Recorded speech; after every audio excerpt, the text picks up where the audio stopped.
What's going on, guys? So today in this video I'm gonna try something out here. I have some papaya. I let it get ripe.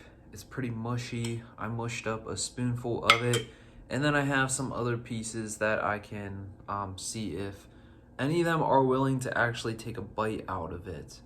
But since this is, a flavor of some of the powder diets that we have, I figured I might as well try it out and see if, they actually like the real thing. So I'll jump right into it.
So there we have it, guys. Trying some fresh papaya for the geckos. This papaya on the outside, the skin of it is pretty much all yellow like that. I just let it sit out for a little bit to make sure it was tender enough for them to eat. I'm not sure if this is the right way to eat the papaya when the skin turns yellow, where you're supposed to wait a certain amount. I don't think I've ever had it before. I did try it. It's not my favorite. It's not the sweetest of fruit, but it is super tender where I could just cut a piece off with this knife here, and this is not a sharp knife at all. Now, overall, it seemed like the geckos, they didn't dislike it, but it wasn't something that they went crazy for. It seems like between the Gargoyles and Chahowas, the Chahowas always have a stronger feeding response, you know, not only when it comes to like this stuff, but also when it comes to insects and their own Pangea diet. But I'm gonna continue the theme of finding more fruit that we see commonly in their diet, feeding to them, you know, just with the fruit alone to see if they truly enjoy it, because those diets also have a ton of other stuff mixed into it to help with their feeding response. So it's just a little experiment that I'm gonna keep continuing to do. I'm not sure what the next fruit is. If you have any suggestions, let me know. But this week's shout out is Crystal's Creatures. The reason I want to shout out her is because, you know, I've talked to her in the past. She's actually purchased one of the geckos from me. Its name is Calypso, but overall I think she has a really nice collection of a ton of gargoyles, like a ton of them, and she has a decent amount of the leaf-tailed geckos, which I think are awesome. And if I had more space, I would definitely want to get those at some point. So she has a pretty cool collection of them. So I definitely think you guys should go follow her if you like the gargoyles. You know, she's breeding them as well. And overall, I think she's a good person. And, you know, she's a responsible breeder and definitely knows what she's doing. So go give her a follow. That's the shout out for this week. Other than that, I hope you enjoyed this video, a little entertainment, and to see, you know, what geckos really like in real life compared to the diets that we're feeding them. But definitely give me a follow on Instagram at Red Rack. I also have a Facebook page, Red Rack. That's where you can see a ton of pictures of my collection. You can reach out to me. You can ask questions if you need advice or help or anything like that. I'm always an open book. You can reach out. I'll help you out to the best of my ability. But I also appreciate everyone subscribing and, you know, liking the videos and watching them. It definitely means a lot to me because I want to keep growing, especially in the gargoyle space, and just be, you know, the main page for just everything about the gargoyle geckos, which I still definitely have a long time to go.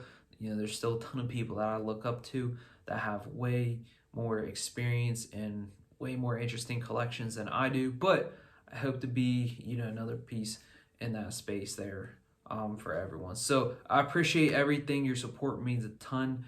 Like I said, if you ever need anything, just reach out to me. Main way is on my Instagram. Thanks.